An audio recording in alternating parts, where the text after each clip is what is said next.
Aye folks, how's it going? This is Iron Seagull here, back with another Sims info/thoughts video. Some more information about Parenthood has come out since the last video I did about this game pack, so I want to go over all of it here before even more stuff comes out next week. First off, there are a couple of clips that I want to go over. So there's this or that clip, which they normally do with each pack, and I find this one particularly interesting because it really demonstrates what kind of parent you can choose to be with this game pack. Also, I just really love the clothes here. I love the outfit that the mom is wearing. I love the outfit the dad is wearing. I also really like the mustache that the dad has as well. And I have to mention the hair. I'm not 100% sure if the dad's hair is new. I think it is, but I know for sure the mom's hair is new, and I really like it a lot. And I think it is going to be very popular in the Sims community. There's also this GIF here. This is actually the very first time I'm using a GIF in a video ever. I did this whole process to figure it out, but yeah, first time for everything, and yeah, this is a really cute GIF. But I especially love the animated light in the background, like, oh my goodness. I'd never expected a light in The Sims 4 to have that much animation to it. I also like the door. It just reminds me of Monsters, Inc. for some reason. And now let's move on to some new tweets. So Singuru Ninja did talk about why Acne is only in Create a Sim. So he says it's true that they could have gone a few different ways with it, but they chose with what they think is the most versatile, where you choose when to place them on and what degree, and the game doesn't try to tell you that it's a bad or unclean thing. And an adult can have acne in the game and it's not something gameplay considers to be negative. To be honest, I don't agree with this reasoning. It's just acne. It's not like racism or bashing someone's sexuality or something really, really bad. It's just acne. I mean, in The Sims 2, it was a game mechanic, and I didn't see anybody say that it was a bad thing for it to be done that way, so I'm not sure why now they suddenly need to play it safe. I mean, if the developers were feeling really obligated to include an interaction under the mean category like insult acne, then yeah, I totally understand that. That's not in the spirit of The Sims, but nobody's telling them to do that, right? In the end, I would have preferred both options. The option to have them in Create a Sim, and also be able to get them at random through gameplay. I'm also not a big fan of adults being able to get acne too, because like I've said in previous videos, the main reason I've wanted acne in the first place was to, appearance-wise, help distinguish teenagers from adults a bit more, and well, that's out the window now.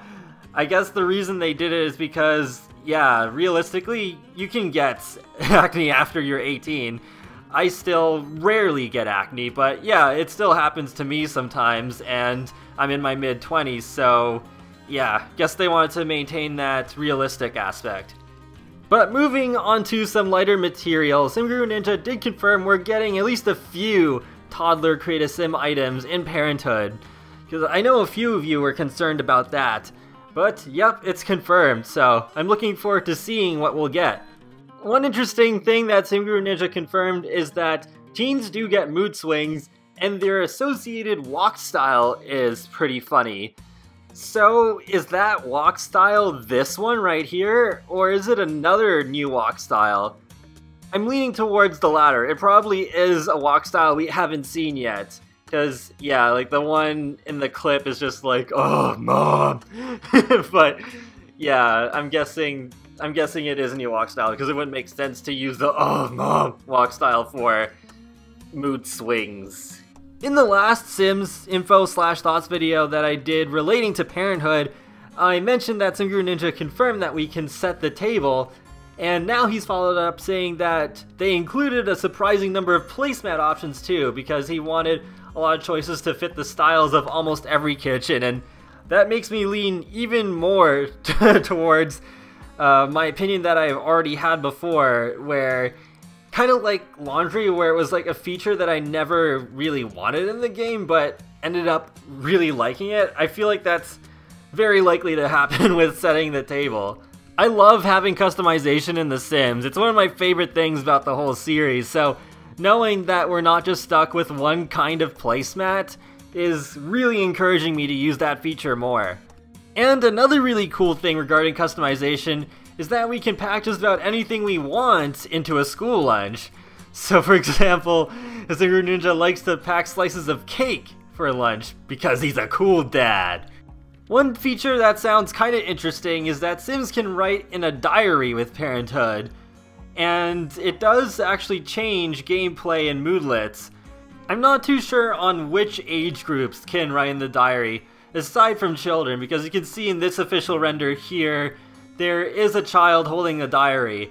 I'm thinking teenagers very likely will be able to have diaries too, but I have my doubts that adults and elders will. But whatever, I'm okay with that, and hey, that's another gameplay feature that can distinguish both children and teenagers from adults. So one thing I didn't really think about until now, to be honest, is whether teens can get the parenting skill. But Simguru Megs did confirm that no, teens cannot parent until they are young adults. Honestly, I don't think I'm really gonna end up in a situation where I'd want my sim teenagers to have the parenting skill, because I don't really play that way, but I definitely feel for those of you who do, because also it's like, yeah, less options.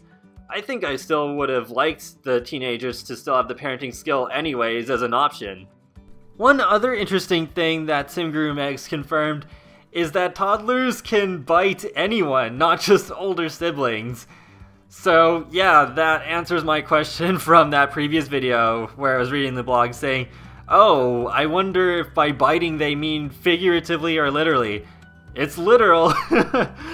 Definitely wasn't expecting that, but should be a hilarious interaction to try out. And next week we can look forward to a new gameplay trailer for Parenthood, and it's going to dive into more detail on the parenting skill. So I'm guessing it probably is going to come out on Tuesday at 1 PM Eastern Standard Time, since usually that's when those sorts of things come out. And the last tweet I want to talk about is actually not related to Parenthood, but the game pack before it, Vampires, because he did answer a question about something in the options menu to turn vampires on or off. But he sadly said, not in the foreseeable future. It's not a trivial ad. I definitely would like to see that added someday. I mean, The Sims 3 had something like that. They got that eventually. And, I mean, yeah, of course, with vampires specifically, the easy toggle is just to not buy the game pack at all. But some people actually do like buying packs just for, like, the Create a Sim, or the build mode items, or even for other features. Like, maybe some people just really like Forgotten Hollow, but the vampires not so much. I actually do have a personal example of this, because with the Make and Magic expansion pack for The Sims 1, the main reasons I wanted that expansion at the time was not because of the magic. It was because I really liked the mini golf courses, as well as the amusement park rides. I know that may sound kinda weird, but yeah, like, they just looked really awesome to me at the time, and I actually enjoyed them when I had the packs, so no regrets there. I mean, I did get into the magic parts a little bit later, so I ended up liking that too, but yeah, that was like my gateway into that expansion pack. So some people do have different interests from others. That is definitely a thing with The Sims, where there's such a diverse player base. And even though with me now, I don't really have any recent examples of not liking the main theme of a pack, but liking the side features more, I don't speak for everybody. But getting back to the specific topic of having a toggle for supernatural creatures, I think they really should do that later, because I think that will become a much bigger concern when we get a lot of other occults like witches, mermaids, werewolves, fairies, and probably a bunch of others eventually. So I think once those come along, I think they'll change their minds and more seriously focus developing a feature like that. There is one more Parenthood related thing I'd like to talk about before ending this video, because Game UK posted a description and list of features for Parenthood, and there's one particular point of interest, which is right here, where it says, that Sims of all ages can work together to complete a variety of school projects, express their creativity using construction blocks, or volunteer their time for good. So that made me think, wait, so they're adding community service with this game pack? I didn't really think too much of it, but then I finally got around to doing the parenting quiz that they advertised in the trailer, and it appears in this quiz too. So they list 4 options here: the soup kitchen, nursing home, beach cleanup, and bake sale. And I'm keeping my expectations in check here. I think all of these are going to be just like, you walk off the lot, the sim just disappears for a few hours, and then they come back. Kinda like going to work. And City Living also has some events. I haven't seen any of them myself, but I've seen them in other people's Let's Plays where your sim gets like invited to go to the circus, and then they just disappear for a few hours. So I think it's gonna be like that. I'm not gonna expect that much detail, even for a game pack. It does kind of take me back to The Sims 3, where it's like, a lot of us had this fear where they announce a new feature and it's like, oh no, is it in a rabbit hole or is it not in a rabbit hole? And yeah, I think this is kind of similar to that in a sense. And just in case you're wondering, I got Fun Parent as my result. I somewhat agree with it, although I don't think I'd be so loose to the point where I'd be like, yeah, sure, you can have cupcakes for dinner. Like, no, there's a limit. I'm not gonna be like, yeah, that laissez-faire. I mean, I already find it strange when my Sims autonomously try to have ice cream for breakfast, so I don't think I'd let my kids do that in real life either. And that wraps up another Sims info/thoughts video. So let me know what you think in the comment section below of all of this new info, as well as what kind of parent you are if you ended up taking that quiz. But I'll talk to you all later, and have a great day! Thanks for watching!